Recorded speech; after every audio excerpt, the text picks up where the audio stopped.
Fala galera, Chablé aqui, tudo beleza? Videozinho de hoje a gente vai falar sobre esta menininha que fez um grande sucesso no final do ano passado, Sony ZV-E10. Lançada em julho de 2021, fez um barulhão quando chegou ao mercado, porque a Sony prometeu a evolução da linha ZV, no caso a ZV-1, que até então era o que tinha no mercado, trazendo uma câmera que pudesse oferecer a opção de troca de lentes. Então colocou especificações maravilhosas numa câmera que custa menos de $700. Esse modelo que está em minhas mãos chegou ontem e foi comprado no AliExpress. Ela não é minha, é do nosso amigo Eric, que é membro aqui do canal e nos cedeu a câmera para fazer aqui não só o unboxing, mas de repente um review e quem sabe um vídeo manual dessa pequenininha. Eu tenho recebido muitas mensagens no meu direct do Instagram, justamente perguntando acerca de configurações dessa câmera. Então vai cair muito bem um vídeo manual para mostrar a melhor configuração para o seu dia a dia. Eric recebeu essa câmera, não foi taxada, ela veio como um presente, eles embrulham como se fosse um presente.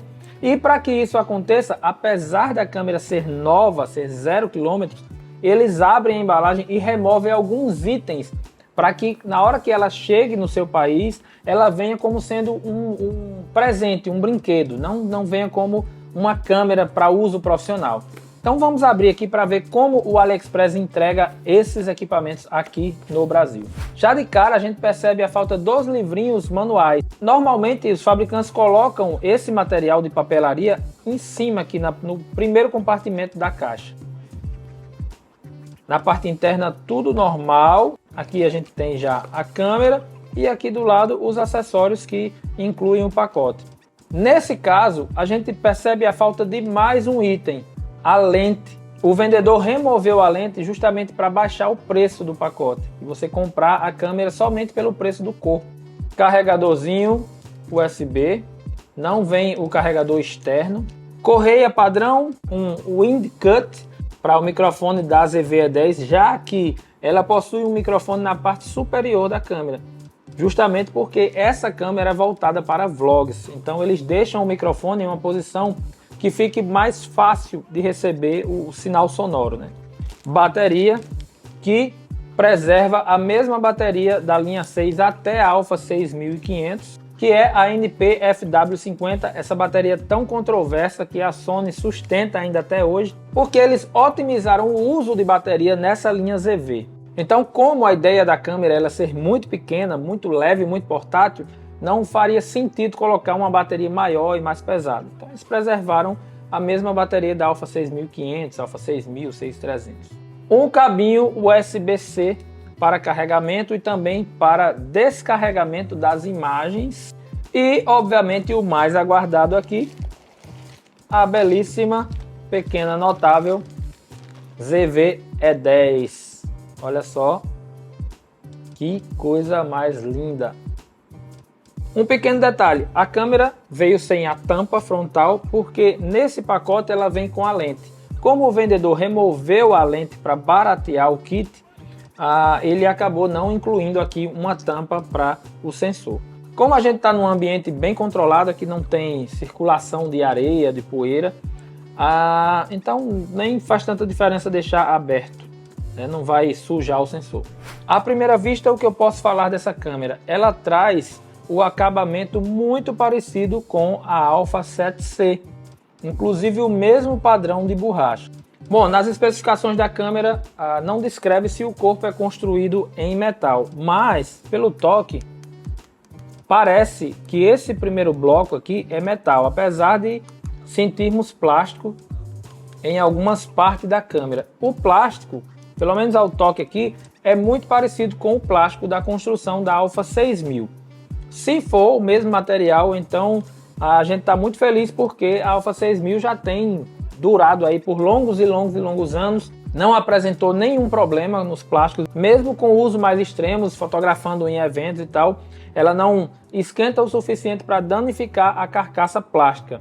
No entanto, não era de se esperar que uma câmera tão barata como essa fosse construída em magnésio. Afinal de contas, a ideia desta linha ZV é justamente ter um custo mais baixo para atender um público que não seja um público profissional, mas que queira qualidade de vídeo superior para os seus vlogs ou para os seus vídeos caseiros. E eu tô falando de vídeo, mas essa pequena monstrinha aqui é uma gigante câmera fotográfica. Então dá para você utilizar essa câmera aqui para fazer os seus trabalhos profissionais sim, inclusive em eventos, por exemplo. Porque ela traz um sensor de 24.2 megapixels e é o mesmo sensor que está presente em toda a linha 6000, que é um sensor APS-C CMOS retroiluminado, muito eficiente, que a gente já está habituado com a qualidade da imagem que ele entrega. As limitações em termos de fotografia vão ser falta do viewfinder, que normalmente os fotógrafos gostam de usar, né, para clicar, e a outra limitação é que,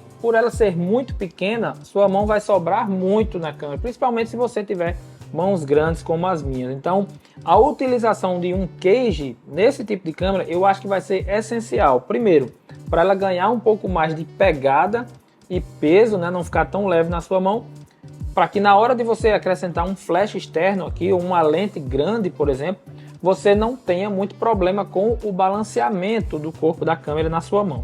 O ISO nativo vai de 100 a 32.000, podendo ser expandido para 50 e para 51.200.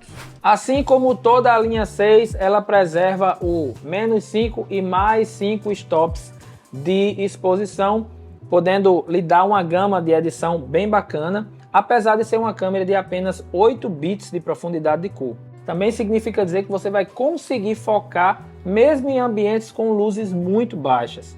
Isso faz com que o foco dessas câmeras seja muito eficiente e consiga encontrar ali o rosto ou o olho do seu objeto fotografado, né, do seu personagem fotografado, mesmo com ambientes com luzes mais baixas. Para você que é fotógrafo, uma coisa muito legal, principalmente se você vai fotografar alguns esportes ou eventos. Essa menininha faz 11 frames por segundo e te dá um buffer de 46 fotos em RAW. E se você for fotografar em JPEG, esse buffer ele é amplificado para 116 fotos. Obviamente que você vai precisar utilizar um cartão SD veloz que possa te dar realmente velocidade de gravação para que esse buffer possa realmente ser eficiente. Olha que legal, como a gente tem pensado o mundo todo voltado para as redes sociais, a Sony já se adiantou e colocou nessa câmera formatos que atendem, por exemplo, o LinkedIn e o Instagram, trazendo fotografias no formato 1:1, ou seja, a fotografia quadradinha, já dá para sair da câmera a foto perfeitamente enquadrada para o formato das redes sociais. Esse formato já estava presente na A7C, então dá para dizer que a Sony trouxe muito da A7C para a ZV-E10, o que é bem confortante para quem está comprando essa câmera, porque dá para você confiar em uma câmera que traz aspectos de uma câmera que já é considerada profissional na linha da Sony. Os aspectos de vídeo, ela faz 4K em 24 e 30 a 100 mbps e em Full HD ela traz aqueles specs que as outras câmeras também mais caras já oferecem, entregando um slow de até 120 fps em 100 mbps, com a mesma qualidade de vídeo que as outras câmeras da Sony já entregam, filmando em 6K e fazendo o downscale para 4K, ou seja, lhe entregando muito mais qualidade de imagem em formatos de 4K. Ela tem uma saída HDMI limpa e na saída HDMI ela entrega um 4K de até 30 fps com um RGB 422. Todos os logs da Sony, até o S-Log 3, e também tem o HLG que a gente adora para fazer vídeos em HDR. Além da conexão HDMI, ela também traz uma saída de fone de ouvido, que é maravilhoso para monitorar o áudio nas suas gravações. A porta USB-C, que vai servir tanto para o carregamento da bateria quanto para você descarregar as imagens que forem feitas com ela, e uma entrada para microfone, um plugzinho TRS de 1/4.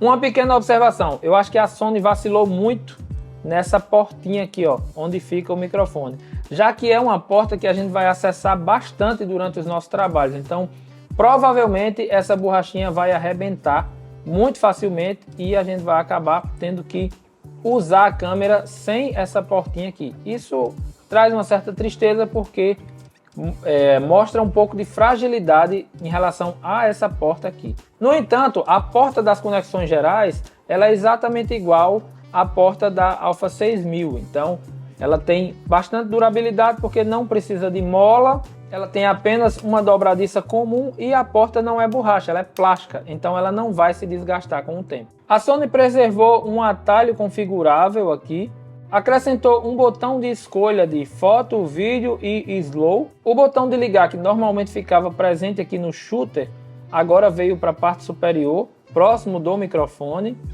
E onde era o botão de ligar, próximo ao shooter, virou um joystickzinho para zoom, caso você utilize lentes com a tecnologia PZ, Power Zoom.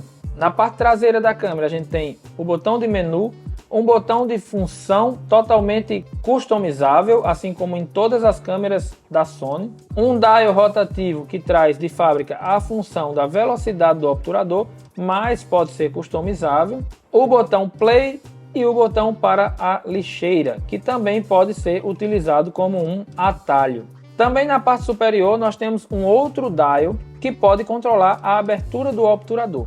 Duas coisas maravilhosas dessa câmerazinha, ela não tem aquele limite de gravação que era presente na Alpha 6500, já removidos na Alpha 6400, na Alpha 6600 e também na A7C. E o que é mais especial nessa câmera? Ela tem um sistema de foco muito inteligente que inclusive reconhece objetos e rosto de pessoas. Então, por exemplo, se eu estiver filmando com ela, estiver apresentando algum produto, na hora que eu trouxer o produto para minha tela, automaticamente ela vai encontrar o produto e já desfocar o meu rosto. Lembrando que ela aceita todas as lentes com Mount E. Então você pode utilizar tranquilamente as suas lentes para full frame ou para APS-C e de fabricantes terceiros, como a Tamron, por exemplo. O slot de cartão está no mesmo compartimento da bateria, assim como a maioria das câmeras da linha 6. E ela traz um menu de operações exatamente igual ao menu da linha 6, não tendo a presença do toque para o menu, ficando restrito o toque na tela apenas para a escolha do foco, assim como todas as câmeras da linha 6. Ela não tem estabilização no sensor, mas possui um estabilizador digital que funciona muito bem com o software Catalyst Browse. Ela também traz aquela mesma função da A7C, que lhe oferece o vídeo vertical, já vertical. Então, na hora de levar para o seu editor, você não tem aquela preocupação de ter que estar girando todos os seus takes para fazer a edição. Em relação a conexões, ela traz Wi-Fi, Bluetooth e NFC para você aproximar o objeto e já transferir as imagens diretamente. Ela traz um display de 3 polegadas com 921 e 600 mil pontos de resolução. Lembrando que esse display é 100% articulado. Ela pesa apenas 343 gramas, isso já contando com o peso da bateria. Obviamente que o kit vai começar a pesar mais à medida que você for usando lentes maiores nela. Em resumo, é uma câmera maravilhosa, de um preço muito baixo, que vai com certeza somar muito nas suas produções, seja para você ganhar dinheiro ou para fazer os seus vídeos pessoais mesmo, ou mesmo para quem faz vlogs para publicar aqui no YouTube. Confesso que eu estou extremamente balançado para comprar uma ZV-E10 para fazer parte do meu line-up. Então fiquem atentos que virão muitos outros vídeos sobre ela, inclusive o vídeo menu, para ensinar vocês a encontrarem a melhor configuração nessa câmera, tanto para filmar quanto para fotografar. Vamos encerrando por hoje, não esqueça de deixar o seu like, de deixar o seu comentário, compartilhar esse vídeo para um amigo e tornar-se membro do canal para incentivar a gente a produzir cada vez mais. Beleza? A gente se vê no próximo vídeo. Valeu!